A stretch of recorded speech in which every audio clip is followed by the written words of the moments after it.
Acha tuombe. Baba, tunasema ni asante kwa wema wako na nguvu zako. Tunasema ni asante kwa ulinzi wako mwema. Tunasema ni asante kwa kutuamsha na kutupa nafasi ya kuweza kufika mahali hapa. Jina lako litukuzwe. Kuamuka na kutembea sio nguvu zetu bali ni mapenzi yako.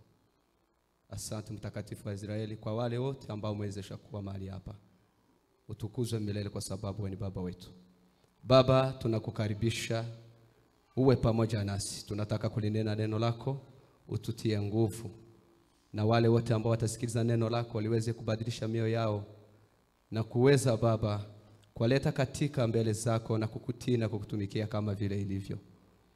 Na sisi ambao tunataka kulinena, nguvu za Roho Mtakatifu zishuke ziwe pamoja nasi. Asante kwa sababu utaendelea kuwa pamoja nasi. Ni katika jina la Yesu tunaomba na tunaamini. Amen.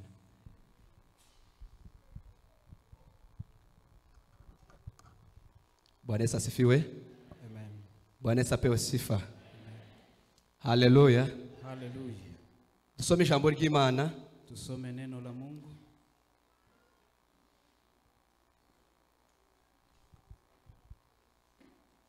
Yakobo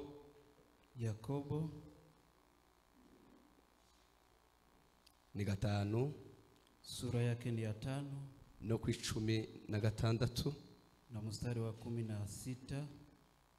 Turakomeza ku 17, tutaendelea 17, turangirize ku 18 hadi 18. Yakobo ni 5 16 ku 17, 17 turangirize ku 18 hadi 18. Hanyuma Serugo ari buze gutegura adusomere igitabo cha mbere cy'abami. Serugo atatusaidia kusoma kitabu cha kwanza cha Wafalme 18 aze kudusomera no kuri 21 na mstari wa 21. 18:21 nuja kusoma bami ba mbere Wafalme wa kwanza 18:21. Angaruza kusoma. Twahageze ndagira ngo tusome Yakobo 5 16 ku 17 no ku 18. Mwaturirane ibyaha byanyu kandi musabirane kugira ngo mukizwe. Gusenga k'umukiranutsi kugira umumaro mwinshi iyo asenganye umwete. Dore Eliya yari umuntu umeze nkatwe, asaba cyane ko imvura itagwa. Imvura imara imyaka 3 n'amezi 6 itagwa. Ku 18 turangiriza haravuga ngo arongera arasenga nuko ijuru rigusha imvura, ubutaka bumeza imyaka yabwo. Amen. Ungameni dhambi zenu ninyi kwa ninyi na kuombeana mpate kuponywa. Kuomba kwake mwenye haki hufaa sana akiomba kwa bidii. Eliya alikuwa mwanadamu mwenye tabia moja na sisi. Akaomba kwa bidii mvua isinyeshe, na mvua haikunyesha juu ya nchi muda wa miaka 3 na miezi 6.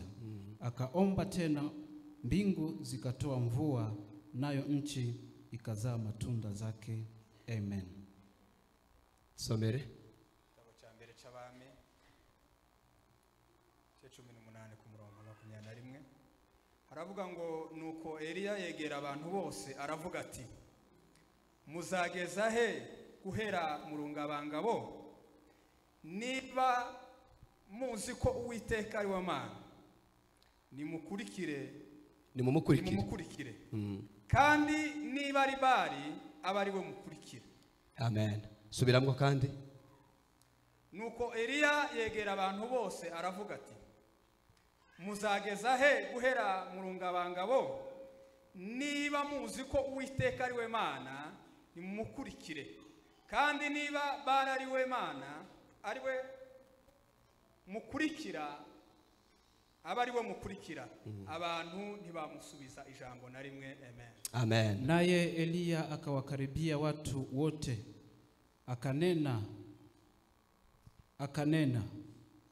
mtasitasita katika mawazo mawili hata lini? Bwana akiwa ndiye Mungu mfuateni, bali ikiwa Baali ni mungu, haya mfuateni yeye. Wale watu hawakumjibu neno. Amen. Reka some ijambo ry'Imana, Biblia ijambo ry'Imana, uyu murongo wa 16 muri Yakobo, hajya twasomye 5 ku 16, kubera kuko atandukanye gato nahangaha. Haravuga ngo muje mubwirana ibyaha byanyu kandi musabirane kugira ngo mukire indwara. Isengesho ry'umuntu w'intungane rigira ububasha. Naho nashatse, isengesho ry'umuntu w'intungane rigira ububasha, kandi Imana irikoresha umurimo wayo. Amen. Amen. Turashima Imana itubyukije muri iki gitondo. Tunashukuru Mungu kwa kutuamsha asubuhi ya leo. Tukaba tuzite twese turi bazima. Tukawa tumeamka sote tukiwa wazima. Imana yabikoze ihabwe icubahiro. Mungu aliyefanya apewe sifa. Amen. Amen. Turashima Imana yakijisha abari barwaye. Tunashukuru Mungu kwa kuwaponya waliokuwa ni wagonjwa, bakaba bari bazima, ni wazima sasa. Umwana wa mwarimu murabizi ko ari yarwaye. Mwana wa mwalimu alikuwa ameugua, bamukoreye operation ejo, wakamfanyia upasuaji jana. Turashima Imana ko yavuye muri salle d'operation ari muzima. Tunashukuru Mungu kwa kutoka jumba la upasuaji akiwa mzima, kandi akaba yaratashe ari mu rugo. Imana ya mwijuru ihabwe icubahiro. Sasa iko nyumbani akiwa mzima. Mungu apewe sifa. Amen. Amen. Amen. Amen. Abantu mwese mwagize ico mukora, watu wote walilofanya jambo kubwo kugira ngo uriya mwana agire ubuzima, ili mtoto awe na uzima. Imana ya mwijuru abamugisha. Mungu wa mbinguni awabariki. Amen. Amen.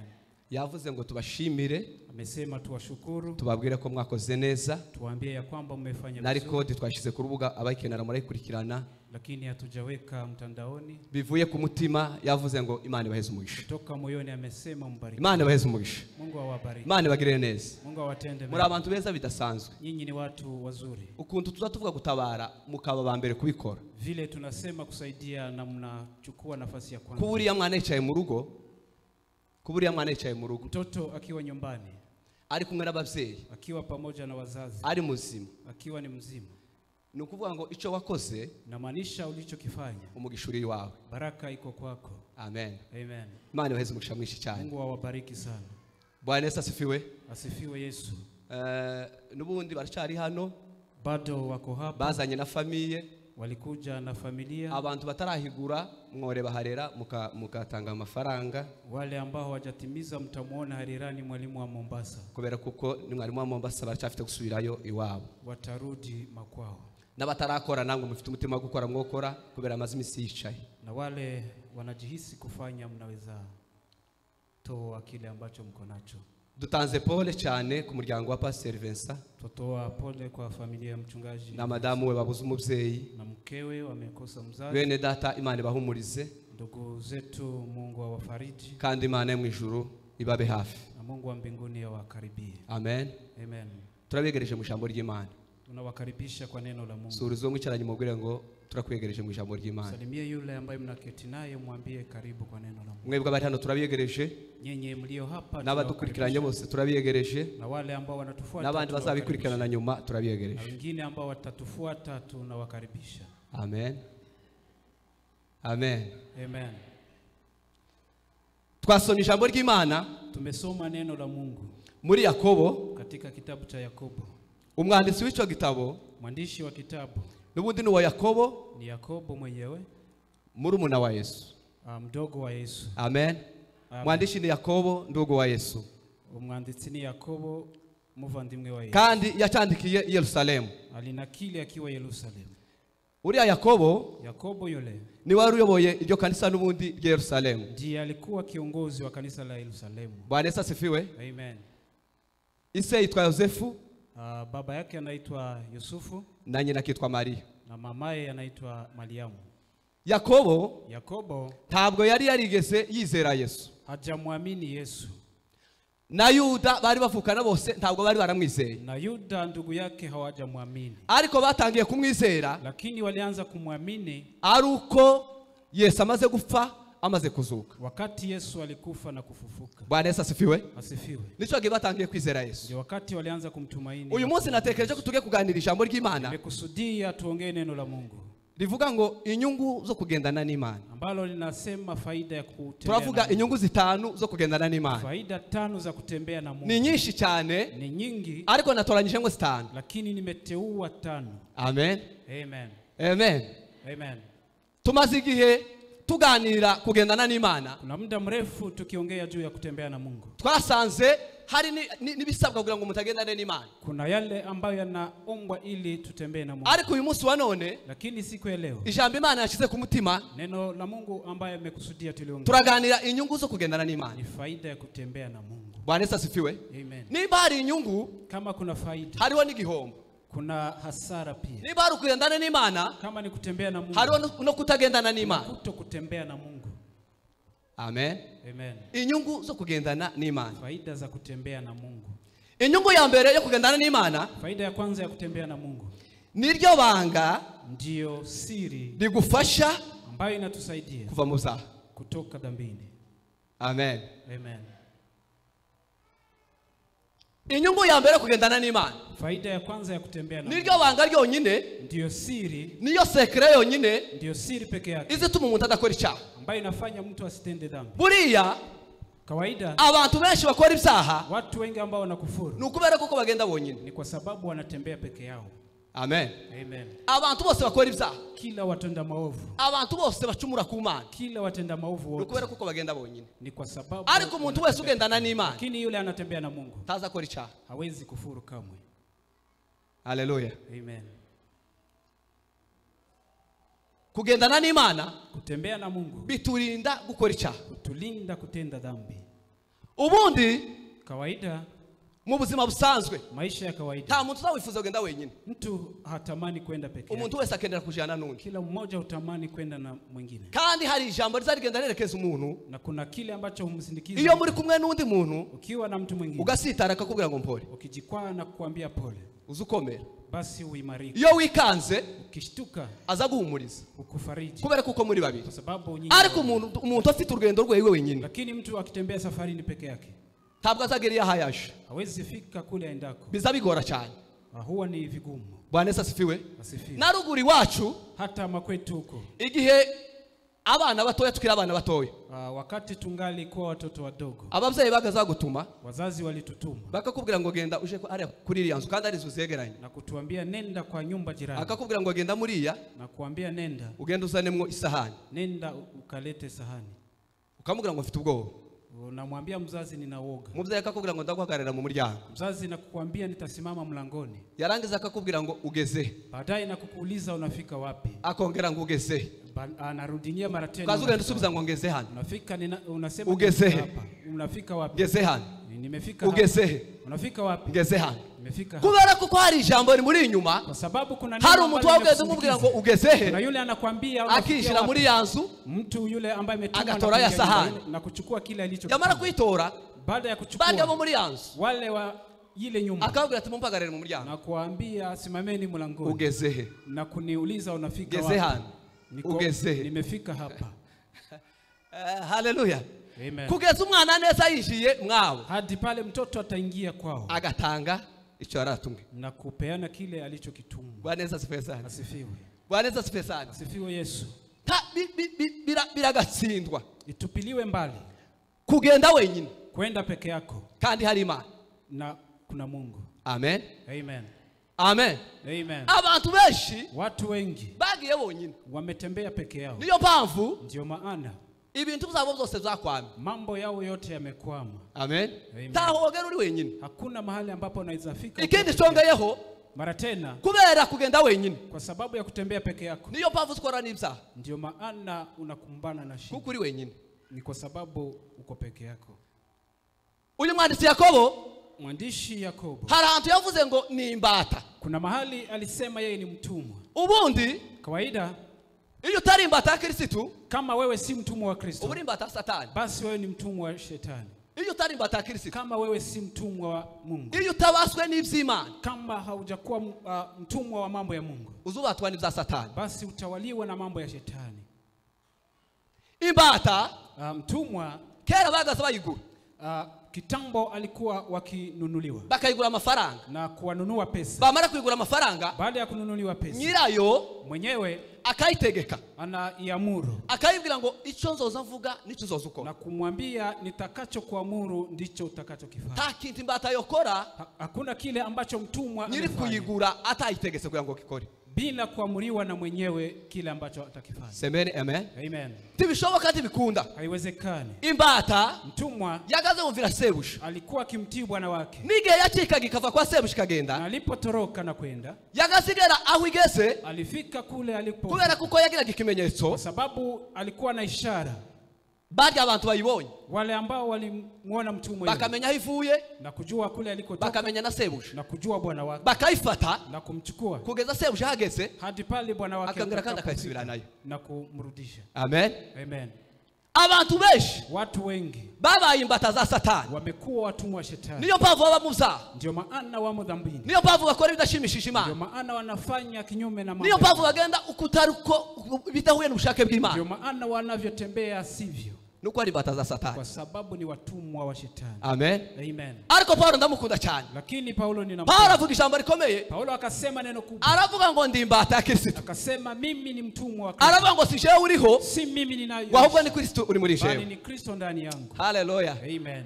Haleluya. Haleluya. Si jewe uriho, si mimi ninayo, ni Kristo uri muri jewe, bali Kristo ndani iyo yangu. muntu yabaye imbata ya Kristo, akiwa mtumwa wa Kristo, tabaho ku buzima bwiwe, haishi kivyake, tabaho uko ashaka, haishi vile anavyotaka, abaho ko sebuja ashaka, bali huishi kadiri na bwana wake. Amen. Amen. Iyo muntu ari imbata ya Kristo, mtu akiwa mtume ama mtumwa, yemera gukora ivyo sebuja ategeka, kubali kufanya matakwa ya bwana wake, ivyo sebuja atategetse, kile ambacho bwana wake hajamwamuru tabikora, hawezi kama ukifanya. Amen. Amen. Amen. Amen. Yesu yaraje, Yesu alikuja, turi imbata ziwe, sisi ni watumwa wa Yesu, yatuguza amaraso y'igiciro, tulinunuliwa kwa damu ya Yesu, turi imbata ze, sisi ni watumwa wa Yesu, twaguzwa amaraso y'igiciro, tulinunuliwa na damu ya amaze kutugura amaraso y'igiciro, alipotununua damu ile adushiraho ikimenyetso cy'umwuka wera, akatuweka ishara ya Roho Mtakatifu. iyo tugenda aho tuja hose, tunapotembea mahali pote, tuba dufite ikimenyetso cy'umwuka wera, tuna ishara ya Roho Mtakatifu. Amen. Amen. Tawo kwihisha, hakuna mahali ambapo umuntu wese waguzwe amaraso y'agaciro akagurwa amaraso y'umwana w'Imana, kila mmoja aliyonunuliwa na damu ya tawo thamani ya kwihisha, Yesu, hakuna yamaze kukugura amaraso, umenunuliwa igukubita ikimenyetso na kuwekwa ishara. niyo ugeze mu bantu, hata kama umefika katika umati ukavuga ijambo ritari ryo, na kusema jambo ambalo si sahihi, kubera kuko ari uko bakuzi, kwa sababu kuna vile unajulikana, bazavuga ngo uyu nguyu usema huyu ni wa wundi. ni yule. Amen. Amen. Amen. Amen. Twagize ikibazo kimwe, tuko na shida moja cyo kutamenya kuko hano materaniro ariho ho kuza guhimbaza Imana, ya kutokujua ya kwamba hapa katika kongamano ni mahali pa kumsifu Mungu. hano iyo tuhageze, tunapofika hapa na amashimwe tuba tugiye guhuza, ni shukrani ambazo tunaziunganisha, y'ibyo Imana yakoreye Harera, ya yale ambayo Mungu amemtendea y'ibyo Harera, Imana yankoreye, ya yale ambayo Mungu amenitendea, y'ibyo Imana yakoreye Justin, ya yale ambayo Mungu ametendea Justin, twarangiza tukabihuza byose, baadaye na kuyaunganisha yote, akaba amashimwe y'Imana. na yanapanda kama shukrani mbele. Ariko hano hantu lakini mahala hapa abantu bazi kuko ariho gukiranukira, watu wanajua hapa ndipo mahali pa ntabwo ari kutakasika. La, si hivyo. Bwana Yesu asifiwe sana. Asifiwe. Umukristo, Mkristo, umuntu wese ugendana n'Imana, kila mmoja anayetembea na Yesu, ahantu hose uba, kila mahali pote unapoishi, uba uri kumwe n'Imana, uko pamoja na Mungu. waba uri mu rugo, Ukiwa nyumbani, uba uri kumwe n'Imana, uko pamoja na Mungu. waba uri mu kazi, Ukiwa kazini, uba uri kumwe n'Imana, uko na Mungu. waba uri mu muhanda, Ukiwa barabarani, uba uri kumwe n'Imana, uko na Mungu. waba uri mu rugo iwawe, Ukiwa makwako, uba uri kumwe n'Imana. wewe uko na Mungu. Amateraniro aho tuyakorera Kongamano mahali ambapo ni ahantu tunazifanya tuba mu buzima bwa buri munsi, ni mahali ambapo ni maisha ya kawaida, kandi n'Imana iduhembera. ni hapo Mungu Tuweze Imana icyubahiro. tumpe Mungu. Haleluya. Amen. Ahantu tuba buri munsi, Mahali ambapo tunaishi, aho ni Imana izidusanga, papo hapo ndipo mahali Mungu hutupa. niho izina ryawe riri, Hapo ndipo mahali jina lako liko. ni Imana ikuzi. Mahali pale ndipo Mungu anakujua. Amen. Amen. Amen. Amen. Daudi yaragiraga intama, alichunga kondoo, na se yarazi kuko ari umwungeri, na baba yake alijua yeye ni mchungaji, ariko kubera kuko yagaze kiranukira Imana iriya yabaga mu kiraro, kwa sababu alikuwa mwenye haki mahali alikuwa huko makondeni. Isaka amubona nk'umwungeri, Baba yake alimuona kama mchungaji wa kondoo, ariko Imana ikamubona nk'umwami wa Israeli. lakini Mungu alimuona kama mfalme wa Israeli. Amen. Amen. Isaka amwita amazina, Baba yake alimuita majina, ariko Imana ikamwita yandi. lakini Mungu alimuita majina mengine. Aho tuba Mahali tunaishi niho amazina yacu aba, ndiko mahali majina yetu yanaishi. Amen. Amen. Aho dutuye Mahali tunaishi niho amazina yacu yanditse. ndiko majina yetu yameandikwa. Kuriya turaziranye twese. Sisi sote tunajuana. Umuntu agira inkiko zibiri azanyuramwo. Umuntu agira inkiko zibiri. Mtu ana mahakama mbili, tatu. Inkiko zitatu. Mahakama tatu. Umuntu agira inkiko zitatu. Mahakama tatu. Azanyuramwo ambayo hupitia kugira ngo agaragare kuko muri we nta kindi.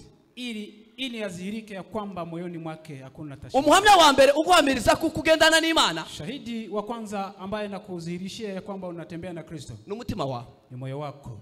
Amen. Amen. Ti wohisha umutima. Huwezi kamwe kuficha kandi zo nkundira umutima kile ambacho ninapendea moyo. Nta muntu uzutinya. Hakuna yule ambaye haba nubwo wowe uri umuntu ukomeye umeze gute. Hata kama wewe ni mtu mashuhuri. Uzukora icyaha. Kama wewe umetenda. Niyo abandi bakubwira ngo wakoze icyaha. Hata wengine wakiwaambia umekufuru. Warangiza ukagihakana ukavuga ngo ntacho nakoze. Na kutupilia mbali sijafanya. Umutima uzukwamira ukavuga ngo wagikoze. Moyo kuhakikishia vizuri ya kwamba umetenda. Amen. Amen. Iyo wakoze icyaha, unapotenda dhambi, nta kindi kintu kiza kiguhamiriza ko wakoze icyaha. Hakuna kile ambacho tarundi uri kwiko uzunyuramo ukaburana ugatsinda cyangwa ugatsinda. Hakuna mahakama nyingine ambayo unapitia n'umutima wawe ila moyo wako. Bwana Yesu asifiwe sana. Asifiwe. Abandi bahamya baguhamya neza. Mashahidi wengine na abaturanyi ni wale ambao ni majirani. Uko twese turaziranye. Sisi sote tunajuana. Niyo turiko turirimba hano. Hata kama tunaimba hapa. Hari ababatuzi cyane kuturusha twebwe ambao wanatujua zaidi ya sisi. Amen. Amen. Iyo turimo tubwiriza hano. Tunapohubiri. Hari abantu babatuzi cyane kuruta uko twebwe mu mwago batuzi. Kuna watu ambao wanatujua kuliko manyumbani kwetu. Haleluya. Amen. Iyo turimo dusenga, tunapoomba, hari abantu batuzi cyane kuruta abandi bose babicaye hari. Kuna watu ambao wanatujua zaidi ambao wameketi mahali hapa. Bwana Yesu asifiwe sana. Asifiwe Yesu. Paulo avuga ijambo rikomeye. Paulo akasema neno kubwa. Aravuga ngo nabamanywe na Kristo. Akasema nimesulubishwa na Kristo. Si je uriho, si mimi ninayoishi. Ni Kristo turi muri jewe. Bali Kristo ndani mwangu. Abantu uko bakuzi, vile watu wanakujua, niko wizi. Je, ni hivyo unajijua? Bwana Yesu asifiwe. Asifiwe. Umuhamya wa gatatu, shahidi wa tatu, ni Imana. Ni Mungu. Imana. Mungu irakuzi. Anakujua. Imana. Mungu irakuzi. Anakujua. Imana irazi. Mungu ananijua. Tahantu namwe twokwisha Imana. Hakuna mahali ambapo tunaweza. Hari umwanditsi wavuze. Kuna mwandishi aravuga ngo nahungira amaso y'Uwiteka he. Sema ninaweza kimbia macho ya Mungu wangu. Manuse kaje kuzimu. Nikienda kuzimuni. Ariyo. Yuko huko. Nazamuka kachana uburiri bwashe iriya mu kirere. Nikipaa huko angani. Ariyo.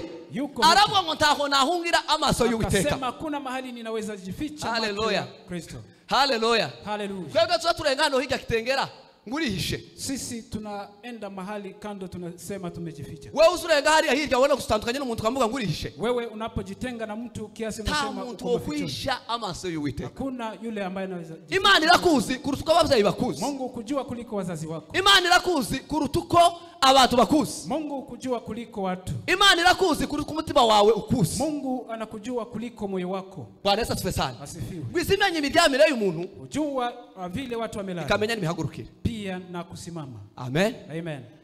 Yakobo ngwaje kuvugira ijambo. Yakobo aliposema nini? Aravuga ngo mwaturirana ibyaha. Akasema tubuni dhambi zenu. Mwaturirana ibyaha. Kiri dhambi zenu. Impamvu ibintu dukora bitazana impinduka. Sababu mambo ambayo tunafanya nukubera kuko cyane tubikore. Nukubera kuko cyane tubikora turi mu byaha. Ni kwa sababu tunafanya tukiwa dhambini. Hari ijambo ritangaje. Kuna neno la ajabu. Yavuze ijambo rikomeye cyane. Sema neno la ajabu. Yavuze ngo Eliya yari umuntu umeze nkatwe. Akasema Eliya alikuwa mwanadamu kama sisi. Amen. Amen. Amen. Amen. Yavuze ngo Eliya yari umuntu umeze nkatwe. Eliya alikuwa mwanadamu kama Eliya ntabwo yari malaika. Eliya hakuwa malaika. Eliya ntabwo yari Imana. Eliya hakuwa Mungu. Eliya ntabwo yari umuntu udasanzwe. Eliya hakuwa mtu wa kawaida. Eliya yari umuntu umeze nk'ukumesi. Alikuwa kama wewe. Bwana Yesu asifiwe sana. Amen. Ariko kubera kuko yagendanye n'Imana. Lakini kwa sababu alitembea na Mungu. Asenga Imana. Akaomba Mungu. Ahagarika imvura. Akasimamisha mvua. Imyaka 3 n'amezi 6 itagwa. Miaka 3 na nusu. Yongera gusenga. Mara tena akaomba. Imvura iragwa. Mvua ikanyesha. Bwana Yesu asifiwe sana. Asifiwe Yesu. Impamvu yagiye imbere y'Imana. Sababu iliyompeleka mbele za Mungu. Aje imbere y'Imana ashirutse amanga. Akaenda mbele za Mungu akiwa mjasiri. Amen. Amen. Amen. Amen. Impamvu yagiye imbere y'Imana ashirutse amanga. Sababu ya kwenda mbele za Mungu akiwa mjasiri. Nukubera kuko ni kwa sababu yarazi ko mu mutima we ntacyakirimo. Alikuwa anajua moyoni mwake hakuna dhambi. Amen. Amen. Yarazi mu mutima ko ntagwanza. Alijua moyoni mwake hakuna hukumu. Niyo mpamvu yasenze. Ndio maana aliomba. Imana iramwumva. Mungu akamsikiza. Bwana Yesu asifiwe sana. Amen. Bwana Yesu asifiwe sana. Asifiwe Yesu. Eliya niwe muhanuzi yarabivuze ngo ni muhanuzi wenyine warusigaye. ndio nabii ambaye alikuwa amesalia. Arabivuga avuga ngo ni muhanuzi wenyine Uwiteka usigaye. Akasema yeye ndiye alikuwa amesalia. Ariko Imana iramubwira ngo hari ibihumbi byinshi bitarafukamira Bayali. Lakini Mungu akamwambia kuna maelfu bado ambayo hajamuinamia Baali. Igihe Ahabu Wakati mfalme Ahabu yazanye ibigirwamana alilete miungu zababaje Eliya, ilimuumiza Eliya. Eliya arasenga, Eliya akaomba, azana amapfa mu gihugu. basi akaleta njaa nchini. Baramushakisha, Wakamtafutisha, guverinoma yose iramushakisha. serikali yote ikamtafuta. Baragenda bagerageza gushaka aho ari, Wakaenda wakamtafuta mahali, baramubura, wakamkosa. kubera kuko Imana, Kwa sababu Mungu yari muzi kumukiranutsi wayo, Mungu alimjua kama mwenye haki, kandi yagendanye nawe cyane. alitembea na Mungu. Imana iramujana ija kumuhisha ku kagezi kitwa Kereti. Mungu akamficha kwenye kijito Abaho ngaho, Kereti, akaishi huko, abaho akaishi pale. akazagemurirwa n'ibikona. Basi aliletewa chakula na mandege Amen. ama kunguru. Akazagemurirwa n'ibikona. Basi kunguru wakamletea chakula. Nyamujongo nico kintu ca mbere kigira merwe. Kunguru ndio Igira merwe ateye ubwo. ndege ambaye hupenda nyama. Ariko niyo gazihabwe inyama, Lakini alilete nyama n'umutsima na ugali kabishira Eliya. na kumletea Eliya. Eliya amara gushika Eliya akarya. na anakula. Amen. Amen. Abaho kugeza amapfa arangiye. Akaishi mahali pale hadi hari ilipo. Kubera kugendana n'Imana, Kwa sababu ya kutembea na Mungu, bahuye ku musozi wa Karumeli, walipatana kwenye mlima. yagaragaje Imana yamenye, Alimudhihirisha Mungu aliye Mungu. Imana ya Eliya Mungu wa Eliya abari igaragara kuri uwo musozi. akazihirika kwenye mlima, Imana urumuriro akashusha moto, iratwika, moto abantu bose bari aho ngaho watu wote walikuwa mubarara hasi, wakashuhudia baravuga ngo Imana ya Eliya niyo Mana. na kusema Mungu wa Eliya ndiye Mungu. Amen. Amen. Amen. Amen. Barabihamya, Wakashuhudia baravuga ngo Imana ya Eliya na kusema Mungu wa Eliya niyo Mana. ndiye Mungu. Bwana Yesu asifiwe sana. Sifiwe Yesu. Haleluya. Haleluya. Eliya yahamagaye umuriro Eliya aliita moto kubera kuko yako yumva muri we afite ujasiri, kwa sababu ndani mwake yarashiza amani, kandi Imana na Mungu yaramwumvise alimsikia irabikora. akafanya. Bwana Yesu asifiwe sana. Asifiwe Yesu. Ikintu yakoze Alichokifanya, aje guhamagara umuriro, alipoita moto yasanye igicaniro, anirekebisha madhabahu, arasana ahari harasenyutse. akarekebisha mahali kulibomoka. Gusana n'ukwatura, Basi kurekebisha ni kukiri. yabanjije kwatura. Alikiri. Wamare kumva neza kuko afashe connection, Alipo chukua mawasiliano, ahamagara umuriro, akaita moto, umuriro uramanuka. moto ukashuka. Amen. Amen. Amen. Amen. Kuririmba hano ni byiza, Kuimba hapa ni vizuri.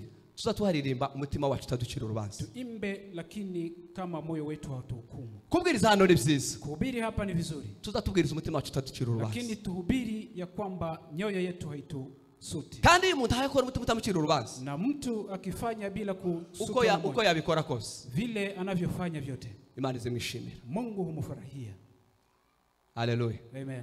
Haleluya. Haleluya. Ndagenda gahoro uyu munsi. Taenda polepole. Tube ahantu turi mu buzima bunezeza Imana. Tuishi maisha ya kumfurahia Mungu. Kumfurahisha Mungu, kumradhi. Tugendane n'Imana, Tutembee na Mungu umunsi ku wundi. siku kwa siku. Nico kizaturinda gusa gucumura ku Mana. Ndicho kitatulinda kukufuru. Bwana Yesu asifiwe. Asifiwe. Bwana Yesu asifiwe sana. Asifiwe Yesu. Kuko wankunza karamata nshuti we, sinza gukoza isoni nzaguhaze byiza, nzagushira hejuru kuko wamenye izina ryanje maze ukanezera. Inua kwa sababu umejua jina langu na kuniamini. Kuko wankunza karamata nshuti we, sinza gukoza isoni zaguhaze byiza, nzagushira hejuru kuko wamenye izina ryawe maze ukanezera. Jina langu na kuniamini. Beza Imana icyubahiro. Mpe Mungu tukufu. Zamura ibiganza byawe. Hallelujah. Haleluya. Bwana asifiwe sana. Asifiwe Yesu. Nta buzima bw'umuntu kugenda wenyine atari kumwe n'Imana. Hakuna maisha ya mtu binafsi kutembea bila Mungu. Ntaho uzagera. Hakuna mahali utakapo. Ntacyo uzashobora. Hakuna kile ambacho utakiweza. Amen. Amen. Kizatuma gusugera kure ukanezeza n'Imana nukwemera kugendana n'Imana. Utakachofanya ufike mbali na kumfurahisha Mungu ni kutembea na Mungu. Haleluya. Haleluya. Haleluya. Haleluya. Inyungu ya kabiri, faida ya pili, bitumara ubwoba. Utufanye wajasiri. Bitumara ubwoba. Utufanye wajasiri. Yesaya 41 Isaya 41 no kw'icumi na mstari wa 10. haravuga ngo Nasema tutinye, usiogope. Amen. Amen. Tutinye, Usihofu kuko ndi kumwe nawe. kwa sababu ni pamoja nawe. Tukihebe, Usikate tamaa. ndi Imana yawe. Mimi ni Mungu wako. Zaja ngukomeza. Nitakuimarisha. Bwana asifiwe sana. Amen. Zaza ngendana nawe, Nitatembea nawe kandi nzakuramiza n'ukuboko kw'iburyo. na nitakuokoa kupitia mkono Bari wangu. ko gukiranuka kwaje. Na ndio. Haleluya. Amen. Bwana asifiwe sana. Asifiwe. Avuga ijambo rikomeye. Akasema neno Aravuga ngo nunyura mu migezi ukipita katika maji, kandi ngo tabwiza gutembana. maji haitakugarikisha. Uzayinyuramo Utapita mito ariko tizagutembana. lakini haitakugarikisha. Nuca mu muriro Ukipita motoni ntabwo uzasha hautachomeka kuko ndi kumwe nawe. kwa sababu ni pamoja nawe. Haleluya. Haleluya. Haleluya. Haleluya. Ikintu cya kabiri kizagituma tugira inyungu mu kugendana n'Imana. Kitu cha pili ambacho hutuletea faida ya kutembea na Mungu. Imana tubara ubwoba.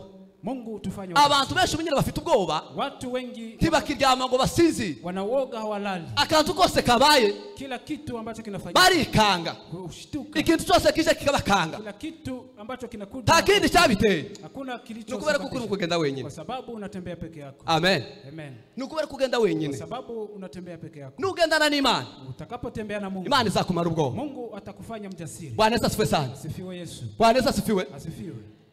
Nugendana n'Imana, Ukitembea na Mungu, Imana izakumara ubwoba. Mungu atakufanya mjasiri. Haleluya. Amen. Haleluya. Haleluya. Ubwoba bugira n'ubwiki. Uoga unao ni wa nini? N'ibizubamo. Ni mambo ambayo unaishi ndani. Ibizubamo nibyo bizagutera ubwoba. Yale ambayo unayofanya ndio kutisha. Ntabwo ureka kugira ubwoba. Huwezi kamwe kukosa uoga. Ni ukuba muri ibyo Ni ngibyo. kwa sababu umo ndani ya mambo. Ariko umuntu ubana n'Imana mu busabane bw'Imana, mtu ambaye ako katika uhusiano na Mungu, ahora yuzuye. yeye ni mkamilifu. Haleluya. Amen. Kuko wankunze akaramata nshuti we, siza gukoza isoni zaguhaze byiza. Zagushira hejuru hejuru kuko wamenye izina ryanjye maze ukanezera. Kuko wakunze akaramata, ayi siza gukoza isoni zaguhaze byiza. Zagushira hejuru hejuru kuko wamenye izina ryanjye maze ukanezera. Haleluya. Bwana asifiwe sana. Ubwo batugendana, Uoga tunaotembea kubera nao kuko tugenda twenyine. kwa sababu tunatembea peke. Haleluya. Amen. Igihe cyose tuzogenda turi twenyine, Na wakati tutatembea peke, tuzogendana ubwoba. tutatembea tukiwa. Ariko igihe tuzogendana n'Imana, Lakini tutakapotembea na Mungu, ntabwo batuzagira tutakuwa wajasiri. kuko dufite umugabo ukomeye. Kwa sababu tuna mtu ambaye Haleluya. Umugabo ufite imbaraga, mtu mashuhuri. umugabo udafata abandi bagabo ngo bashakemo ubufasha, Mtu ambaye hawezi tafuta usaidizi. umugabo wihagisha. Mtu ambaye anajitosha. Amen. Amen. Abantu Watu wogendana nabo, unaweza tembea na ariko wao, hari ahantu wogera lakini kuna mahali ambapo bakaguterera bakagusiga. na kukuachilia. Ariko Imana Lakini Mungu izigendana nawe, utembea na wewe kandi urugamba rwose na kila vita yoyote, ikarurwana na Mungu upigana kandi ikarutsinda. na kushinda. Amen. Amen. Haleluya. Haleluya. Inyungu ya gatatu, Faida ya tatu, bikongerera imbaraga. inatuongezea nguvu, Bikongerera imbaraga. inatuimarisha. Imbaraga zo gukorera Imana Nguvu za kumfanyia Mungu titwozibona tutaza tugendana n'Imana. hatuwezi kuzipata kamwe. Abantu bila bose kutembea. bahabwa imbaraga zo gukorera Imana. Kila watu ambao wanapewa nguvu za kumtumikia Mungu. Abantu bose bahabwa imbaraga zo gukora umurimo wose uwari wose bahamagariwe. Watu ambao wanapewa nguvu za kufanya kazi yoyote Abantu bagendana n'Imana. ni watu ambao hutembea na Mungu. Utari mugendana n'Imana, bila kutembea na Mungu tambaraga wogira. huwezi kamwe kupata nguvu. Amen. Amen. Kuko uba uri mu bundi buzima. Kwa sababu uko katika maisha mengine. Ububaswe n'undi mwana. Wewe umetawaliwa na mfalme mwingine. Ariko ubaswe na data. Lakini ukiwa umetawaliwa na baba. Ubaswe na data. Ukiwa umetawaliwa na baba. Bikongerera imbaraga. Utuongezea nguvu zo gukorera Imana. Za kutumikia Mungu. Amen. Amen. Amen. Amen. Kugendana n'Imana, kutembea na Mungu biraruta zose. Ni zaidi ya yote. Biraruta amafaranga. Zaidi ya pesa. Amafaranga urayafata, pesa agashira na kuisha. Ugasigara gutya. Unabaki hivyo. Amen.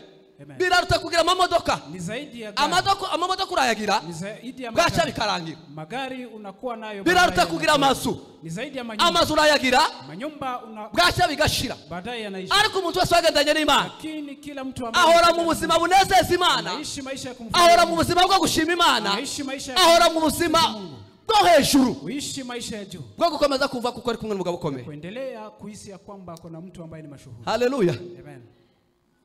Haleluya. Haleluya. Haleluya. Haleluya. Tambaraga wogira utazugendana n'Imana mwene data. Kuna nguvu ambazo unaweza pata bila kutembea. Ahantu gusukura imbaraga ni mu Mana. Mahali ambapo tunatoa nguvu ni ndani ya Mungu. Amen. Amen. Reka mbabwire isoko tugomba kuvama mu imbaraga. Wacha niwaambie chemchemu ambazo tunachota nguvu. Bwana Yesu asifiwe sana. Asifiwe Yesu. Sasa tusomere Danieli. Tusomee katika kitabu cha Danieli 6.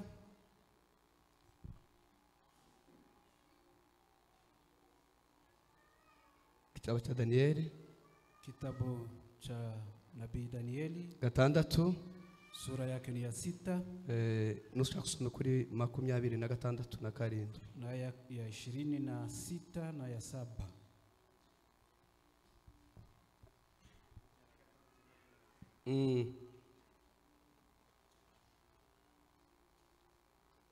Ugeze no kuri 28 soma hose.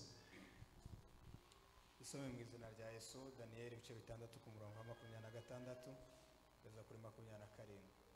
Aravuga ngo umwami Dariyo aherako yandikira abantu b'amoko yose. Yego. N'indimi zitari zimwe batuye mu isi yose ati. Amahoro agwire muri mwe. Amahoro agwire muri mwe. Shizeho itegeko ngo abantu bo mu butware bwose. Abantu bo mu butware bwose bwo mu gihugu cyanje. Yego. Baje bubaha Imana ya Danieli. Yego. Bahindire imishitsi imbere yayo kuko ariyo Mana nzima ihoraho iteka ryose. Ubwami bwayo ntibuzarimburwa kandi ubutegetsi bwayo buzageza ku mperuka. Amen. Amen. Kugendana n'Imana, kutembea na Mungu bikongerera imbaraga. Tuongezea nguvu. Danieli yari umunyagano.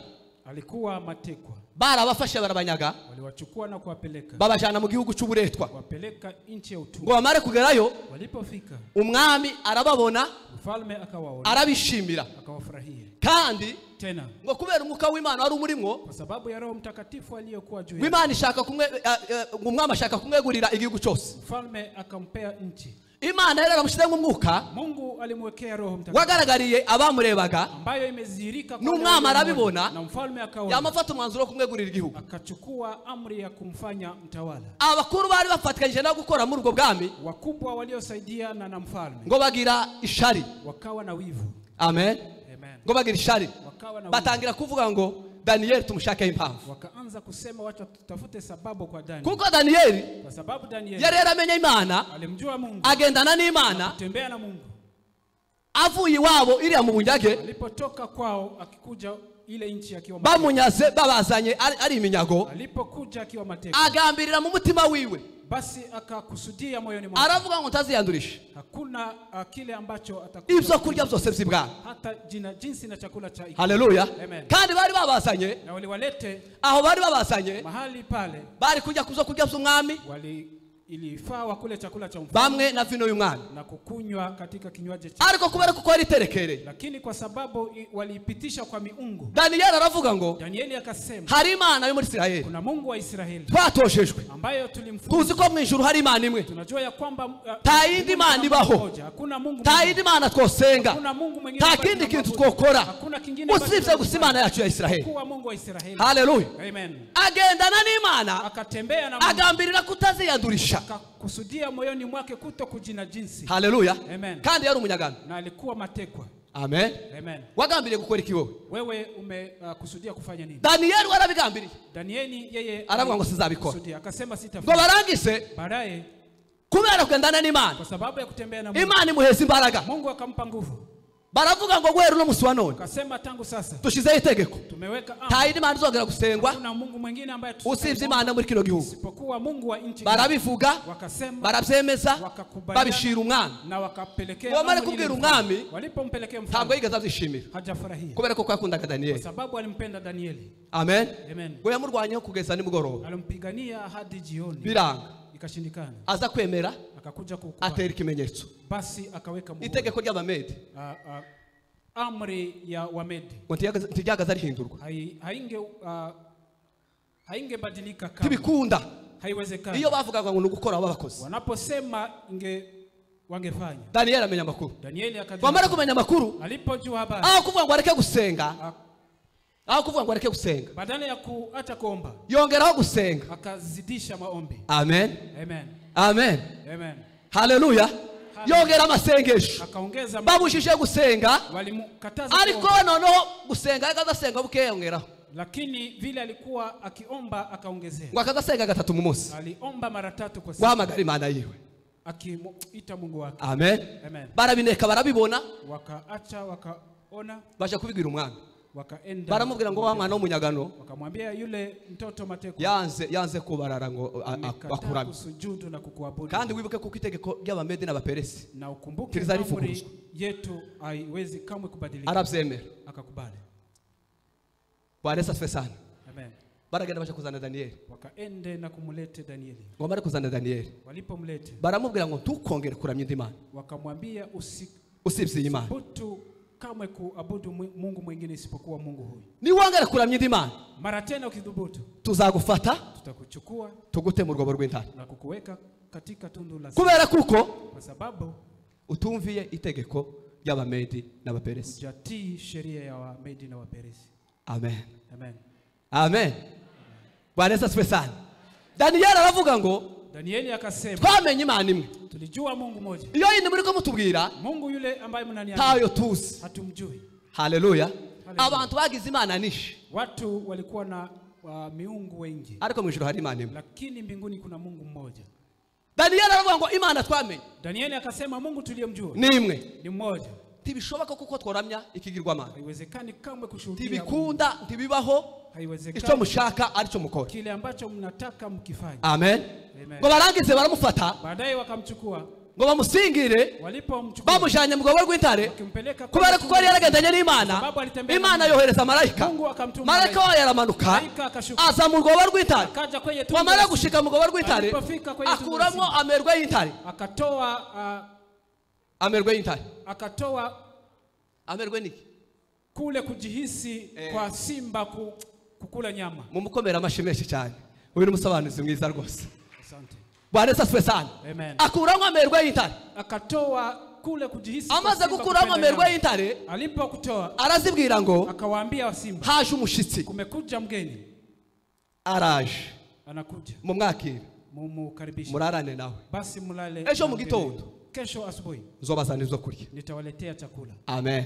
Amen. Kandi izo ntare Na simba wale ngo bari bazishonjesheje walikuwa wamenyimwa chakula kwa muda, kugira ngo Danieli nageramwo ili Danieli akija zimusamire mu kirere. wamurarue. Amen. Amen. Na imigambi bariko bacura Na kusudi zao tibazi kuko Imana hawatajua kama Mungu yayihinduye alibadili ibyo bifuriza Danieli yale ambayo wanamtakia aribo Danieli bigiye kubaho. yatakuwa kwao. Haleluya. Amen. Haleluya. Hallelujah. Uzirinda kwifuriza umuntu ikibi. Jilinde kumtakia. Igihe cyose uzifuriza umuntu ikibi, ukimtakia mabaya, ikintu kitari cyiza, kile ambacho si kizuri, Imana izigira l'envers. Mungu hubadilisha. Amen. Amen. Haleluya. Hallelujah. Ibyo wari ko wifuza ngo bibe kuri wa muntu, Yale ambayo ulimtakia mtu yule, bikagaruka kabare bibaho. basi anakujilia wewe. Haleluya. Amen. Danieli ntigeza hemukira Uwiteka Imana ye, habe no mu byago yakomeje Danieli kuyirindira. hajakosea Mungu hata kwenye shida ni Yarazi yuko ari yayica kandi gakiza, hirya y'ibishigo by'intare ubugingo Imana ye yasagane yamugararutse ikunda ko bamujugunya mu rwobo rw'intare nishire kuzimu kandi nikurayo hirya y'ibishigo by'intare yangije ubugingo Imana ntizigere isoni zo kwitwa Imana ye ko yarimenyekanishije i Babuloni Imana ntizigere isoni zo kwitwa Imana ye kuko yarimenyekanishije i Babuloni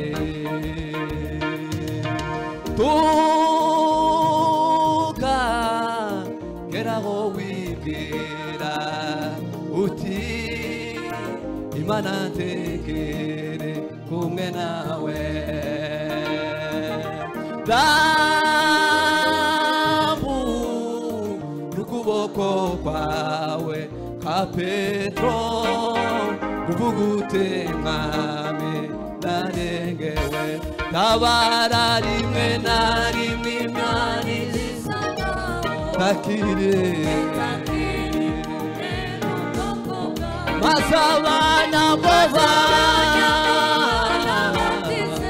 bagatera witinya yewe mwana ubu Imana yacu ibyagiyo arumubwiza bimutera gukomeza urugendo twese Imana icyubahiro haleluya Bwana asifiwe sana Danieli kubera kugendana n'Imana Danieli kwa sababu ya kutembea na Mungu ntabwo yatinye kugira ngo yishire mu rwobo rw'intare hofu kamwe kuingia katika tundu la simba haleluya amen yari yaragendanye n'Imana alikuwa ametembea na Mungu aramaramasa basi akawa baramufata wakamchukua bamuterera mu rwobo rw'intare na kumurusha kwenye tundu intare ziramwakira simba wakampokea ngo barangize baadaye bashiraho ikimenyetso wakaweka ishara barataha wakarudi makwao ngo bagere mu rugo walipofika umwami ngo abura ibitotsi mfalme akakosa usingizi yanga kurya akasusia chakula yanga gucurangirwa akasusia kupigiwa abura ibitotsi akakosa mu usingizi gitondo kare kare asubuhi na mapema arabyuka aja ku rwobo akaamuka na kwenda kwenye tundu wamare gushika arahamagara alipofika na kuita aravuga ngo Danieli mugaragu w'Imana isumba byose akasema Danieli mtumishi iryo niryo jambo ryatangaje hilo ndilo jambo lililo haleluya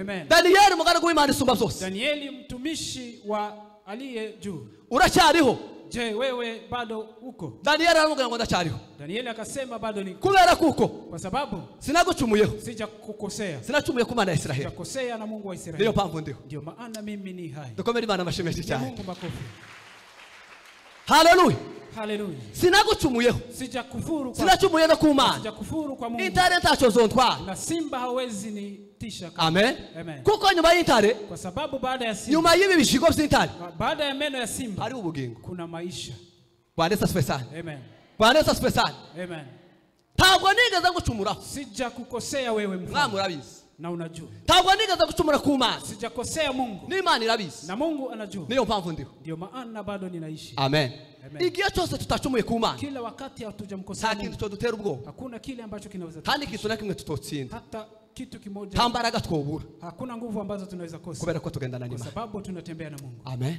amen umwami mfalme niho hariya mwene data yasomye ndipo mahali ambapo tumesoma haleluya amen haleluya haleluya ngo arahamagara akaita aravuga ngo bagende bazane barya abantu bose bareze Danieli akasema wawalete wale wote ambao wamemshtaki Daniel aho hantu hariho kakantu kameze kakarengane mahali pale kuna kama kuonewa tibazanye babandi bamureze gusa hawajalete wale ambao baravuze ngo bazane babagabo bamureze wamesema walete wale waliomshtaki bazane n'abagore babo walete na wake zao bazane n'abana na babo watoto wao abana batamenye iyo byakorewe watoto ambao hawajajua ababyeyi abagore batamenye iyo byakorewe wamama ambao hawajajua njama bazira ibyaha by'abagabo babo lakini wakatumiwa kwa sababu ya dhambi aravuga ngo mubazane n'abana n'abagore babo waleteni na familia zao barabazana ngo mara kubazana wakawalete Imana yamuyohereza malaika Mungu akamtuma malaika aramanuka yije muri rwa rwobo akashuka kwenye tundu bagera muri rwa rwobo alipofika asubiza amerwe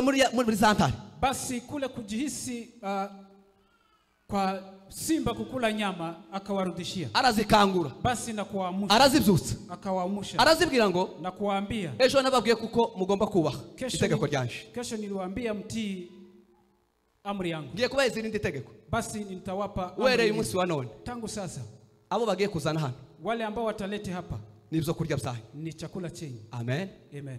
Barabafata. Wakawachukua. Babajugunya mu rwobo. Na kuwarusha kwenye abagabo, abagore, waume, abana. Kwa wake na watoto. Ngo ntibigeze bagera mu rwobo. Hawajafika chini. Intare ngo zabasamiye hejuru. Simba zimenagura amagufwa yabo. Basi na kuvunja. Birya bariko bifuriza Danieli. Yale walitakia Danieli. Abari bo bibaho. Basi yakawa kwa wao. Amen. Amen. Amen.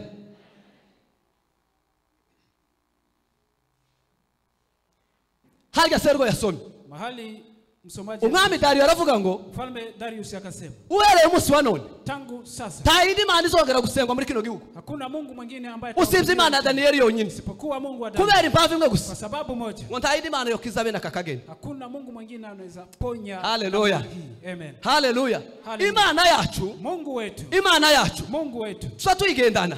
Tutembee na Mungu. Kandi iyo turi mwindani. Na Mungu akiwa ndani mwetu. Aba tugenda nao bazayibona. Wale ambao tunatembea nao. Aba tubana nao bazayibona. Wale ambao tunaishi na wao. Imana ya Danieli barayibonye. Mungu wa Danieli wakaona. Baravuga ngo nta yindi mana igomba gusenga. Wakasema hakuna Mungu. Habitego kujya gusenga gusa Imana ya Danieli. Basi kukatolewa amri ya kuomba Mungu wa Danieli. Kubera kuko Danieli. Kwa sababu Danieli yari yaragendanye n'Imana. Alitembea na Mungu.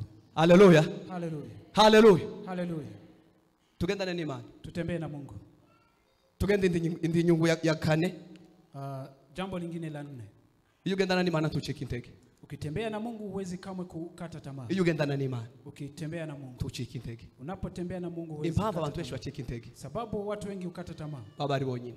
Ni kwa sababu wako peke yao. Kandi ugera mu buzima bumwe. Na unafika mahali. Umuvyeyi atogira icyo kumarira. Mzazi hawezi kusaidia. Inshuti itogira icyo kumarira. Rafiki hawezi kusaidia. Abavandimwe badafite icyo kumarira. Ndugu hawezi kusaidia. Keretse gusa Imana ya Israeli. Kwa Mungu wa Israeli. Amen. Amen. Amen. Amen. Impamvu ducika intege bene data. Sababu tunakata tamaa. Yuko tugenda twenyine. Kwa sababu tunatembea peke yetu. Bwana asifiwe sana. Ibyo duhura nabyo. Yale ambayo tunakumbana nayo. Biduteye ubwoba. Ambayo yanatutisha. Biduhagaritse imitima. Ambayo yanafanya mioyo yetu ikose amani. Ico dufasha kugira ngo tubineshe. Kile ambacho kinaweza tusaidia. Ico dufasha kugira ngo dutambuke. Kile ambacho kinaweza tusaidia na kuendelea. Ico dufasha kugira ngo tugere ku nsinzi yacu. Kile ambacho kinaweza nukwemera kugendana n'Imana. Kwa ushindi wetu ni kutembea na Mungu. Amen. Amen. Amen. Amen. Imana iratubuzima tugira mu mago. Imana iratubuzima tugira mu mago. Mungu ni zaidi ya maisha ambayo tuko nayo makwetu. Imana iratubuzima tutekereza. Mungu ni zaidi ya yale ambayo tunayafikiria. Niyo mpamvu. Ndiyo maana kugendana n'Imana. Kutembea na Mungu. Bifite inyungu. Ni ya muhimu, ina manufaa. Haleluya. Haleluya. Haleluya. Haleluya. Tugendane n'Imana. Tutembee na Mungu. Bwana asifiwe sana. Asifiwe. Abantu benshi, watu wengi, iyo bageze mu kibazo, wanapofika katika shida, ni barya Danieli yavuze ngo bazagira ngo Imana ntikiri kumwe nabo. Ni wale ambao Danieli alisema ufikiria Mungu amewaacha. Kandi gusenga Imana nabyo kandi kugira ngo ukure muri cya kibazo. Na kuomba Mungu ili akutoe katika shida. Nukuba muri wewe ufite ujasiri kuko nta kintu nakimwe kigomba kutubimana takutaba. Ufite ubushizi bw'amanga. Ariko igihe cyose uhuye n'ikibazo. Lakini kila wakati ukikumbana na shida, udafite Imana muri wewe, bila Mungu ndani mwako, utari mugendana n'Imana, bila kutembea na Mungu, ikibazo gikomeye cyane, shida kubwa, gutabarwa kwawe kuragowe. Basi usaidizi. Ariko igihe ugendanye n'Imana, lakini unapotembea na Mungu, igihe ugendanye n'Imana, unapotembea na Mungu, niyizimenya ibyo uhura nabyo. Mungu hujua yale unayo, niyisirwana urugamba, ndio upigana vita kandi nizirutsinda na kukushindia. Amen. Amen. Amen. Amen. Inyungu ya nyuma ari ya gatanu turangirizaho. Faida ya mwisho ya 5. Kumva ko byose bishoboka. Ni kusikia ya kwamba iyo ugendana n'Imana inawezekana ukitembea na Mungu. Iyo ugendana n'Imana, ukitembea na Mungu, uzumva byose bishoboka. Basi unasikia mambo yote. Nta kintu na kimwe kitoshoboka. Hakuna kile ambacho hakiwezi. Nta gucika intege kurimo. Hakuna kukata tamaa. Nta bwoba burimo. Hakuna uoga. Ufite imbaraga, uko na nguvu. Wayumva muri wewe ufite ujasiri. Ndani mwako ufite ubushizi bw'amanga. Amen. Amen. Byose birashoboka. Yote huwezekana. Muri nzararinze aravuga ngo mwimbaji akaimba akasema byose birashoboka. Yote huwezekana. Iyo Yesu ategetse. Yesu akiamuru. Amen. Amen. Amen. Amen. Amen. Kugira ngo tugarure ibyo twanyazwe, ili turejeshewe yale tuliyonyang'anywa. Abana baririmbye neza. Watoto wameimba vizuri. ibyo twanyazwe yale tuliyonyang'anywa kugira ngo tubigarurirwe ili turejeshewe ni ukwemera kugendana n'Imana. tukubali kutembea na Mungu. Bwana Yesu asifiwe sana. Asifiwe. Kandi Tena ukumva ko byose bishoboka. na usikie ya kwamba yote yanawezekana. Amen. Amen. Amen. Amen. Byose birashoboka. Yote yanawezekana Abagendana n'Imana. kwa wale ambao wanatembea na Mungu. Byose birashoboka. Yote yanawezekana. Twasomye Yakobo. Tumesoma ya Havuga ngo mwaturirane ibyaha byanyu. tumesema tubuni Mwaturirane ibyaha byanyu. tubuni dhambi Kugira ngo musabirane. ili muombe. Gusenga k'umukiranutsi Maombi ya mwenye haki kugira umumaro mwinshi. ya manufaa Iyo asenganye umwete. akiomba na bidii. Haleluya. Haleluya. Mwaturirane ibyaha. Kiri ama tubu dhambi. Abantu baje gusenga batatuye ibyaha. Watu wanaomba bila kutubu dhambi. Abantu bageze mu mujyi Watu walio bagira ngo none haba ibyaha byo mu mujyi n'ibyaha byo mu na cyaro. kusema ya kwamba kuna dhambi za town na za ushamba. Icyaha cyose ni icyaha. Dhambi zote ni dhambi. Mureke mbabwire ikintu cyatangaje. Wacha niwaambie jambo lilo. Ni ijambo rivuga ngo Ni neno lisemalo uwiba inka yule ambaye ameiba ng'ombe n'uwiba urushinge na yule ambaye ameiba sindano ngo bose barangana. wote dhambi ni Mutekereze icyo kintu. sambamba. Mutekereze icyo kintu. Fikiria jambo lile. Kwiba ikimasa. Kuiba ndume wa Ikimasa ng'ombe. cy'imfizi Ndume ushobora kugurisha nk'idolari nka 500. ambaye naweza uza $500. Undi akiba urushinge Mwingine aibe ashobora sindano gutibuka hano ntukabone. ambaye inaweza anguka hapa na usiione. Ariko uriya mwanditsi aravuga ngo byose ni kimwe. Lakini mwandishi akasema yote ni sambamba. Kama unavuga ko bizoshoboka ibyo ngibyo. Nango muravyemera ko arizo. Yanaweza wezekana hayo. Muravyemera? Mnakubali? Ni kimwe. Icyaha gito n'icyaha kinini Dhambi birangana. ndogo na dhambi kubwa zote ni zimoja. Ko muzamusubiza. Mbona hamjibu? Igito n'kinini birangana. Dhambi Birangana. ndogo na kubwa ni zinatoshana.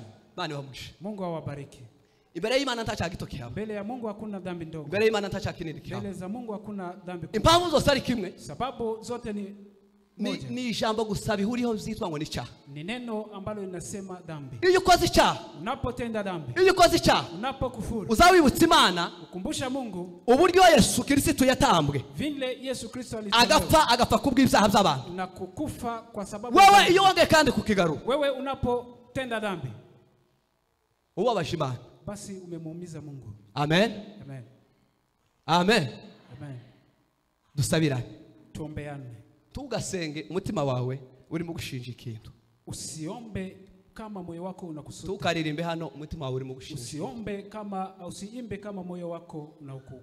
Tukavuga ijambo hano umutima urimo gushinja. Usihubiri ukiwa moyo wako unakushtaki. Tugatura ituro hariya mu giseke umutima urimo gushinja ikintu. Usitoe sadaka moyo wako ukikusuta. Ni wumva hari ikintu umutima ukurega. Ukisikia ya kwamba kuna kile ambacho moyo wako unakusuta, Uzagikore muri wewe. basi ondoa ndani mwako. Gusenga k'umukiranutsi Maombi ya mwenye haki ngo kugira umumaro mwinshi yana manufaa. yasenganye umwete. Akiomba na bidii. Gusenga Kuomba n'ubuzima bw'umukristo uwo ari we maisha ya wese. Mkristo yeyote. Gusenga Maombi niyo soko tuzatuvamo imbaraga ndio chemchemu tunapopata zituma dushobora kugendana n'Imana. ambayo yanatuwezesha Bene data tugendane n'Imana. tutembee na Mungu. Bene data tugendane n'Imana. Uzangu tutembee na Umunsi ku wundi kila siku mu kazi kacu kazini, aho twirirwa mahali ibyo dukora yale ambayo tunayafanya, n'ibyo tuvuga yale ambayo tunayaomba, tugendane n'Imana. tutembee na Mungu. Nimba wari waragiye kure n'Imana, Kama umeenda mbali na Mungu, garuka kandi wongere uhure n'Imana. rudi upatane mara Taho tena. uzagera uri wenyine. Hakuna mahali Ikizagushoboza gusa bila kuwa na Mungu. kuzakora ibikomeye Kitakachokuwezesha, n'ibyananiye abandi kitakuwezesha kufanya mambo makuu yaliyoshinda wengine, no kwemera kugendana n'Imana. ni kutembea na Mungu. Ikizagushoboza Kitakachokuwezesha gutsinda ibyatsinze abandi kushinda yaliyoshinda wengine, no kwemera kugendana n'Imana. kubali kutembea na Mungu. Ikizagushoboza Kitakachokuwezesha kugera ku nzozi zawe no ku migambi yawe ndoto na maono yako, no kugendana n'Imana. kutembea na Mungu. Kuko igihe cyose uzogenda wenyine Kila wakati utakapotembea ntaho uzagera. hautafika. Gusenga k'umukiranutsi Maombi ya mwenye haki gufite umumaro mwinshi yana manufaa mwingi, iyo asenganye umwete. akiomba na bidii.